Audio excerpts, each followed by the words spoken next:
पढ़ता पढ़ता बौराई गई आलोक के भुलाई गई ना। ज्योति पढ़ता पढ़ता बौराई गई आलोक के भुलाई गई ना। पावते नौकरिया बौराई गई आलोक के भुलाई गई ना। ज्योति पावते नौकरिया बौराई गई आलोक के भुलाई गई ना।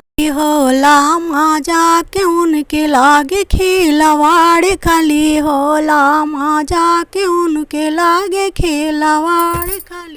सात फेरों के बचना भुलाई गई ज्योति बौराई गई ना। सात फेरों के बचना भुलाई गई ज्योति बौराई गई ना।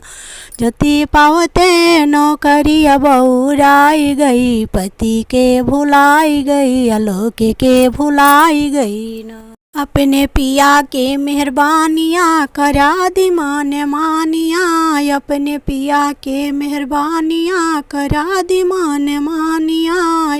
स्वर्ग को नरक बनाई गई ज्योति बौराई गई ना। अपने स्वर्ग के नरक बनाई गई ज्योति बौराई गई ना। ज्योति पावते नौकरिया बौराई गई पिया को भुलाई गई आलोक के भुलाई गई। ज्योति पढ़ता पढ़ता बौराई गई आलोक के भुलाई गई पति को भुलाई गई। बीड़े उठाए सोच ज्योति की पढ़ाए पिया बीड़े उठाए सोचा ज्योति की पढ़ाए। उनके खातिर वो सब कुछ लुटाए दिए ज्योति बौराई गई ना। उनके खातिर वो सब कुछ लुटाए दिए ज्योति बौरा गई ना। ज्योति पावते नौकरिया बौराई गई पिया को भुलाई गई। ज्योति पढ़ता पढ़ता बौराई गई आलोक के भुलाई गई पिया के भुलाई गई पति के भुलाई गई ना। करे सब पुकार बेबी को ना पढ़ाओ यार पिया करे सब पुकार बेबी को ना पढ़ाया जाए। औरतन पर कलंक लगाई गई ज्योति बौराई गई ना। ज्योति औरतन पर कलंक लगाई गई ज्योति बौराई गई।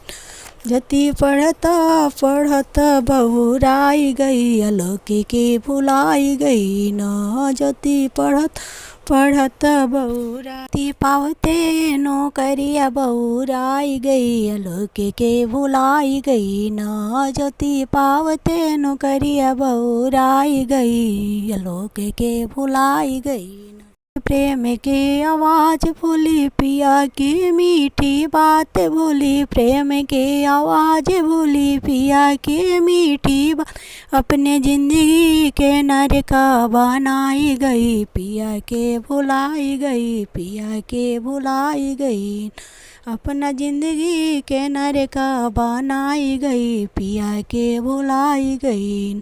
ज्योति पढ़ता पढ़ता बौराई गई पिया के भुलाई गई ना। ज्योति पावत नौकरिया बौराई गई पिया के भुलाई गई राजा के भुलाई गई पति के भुलाई गई।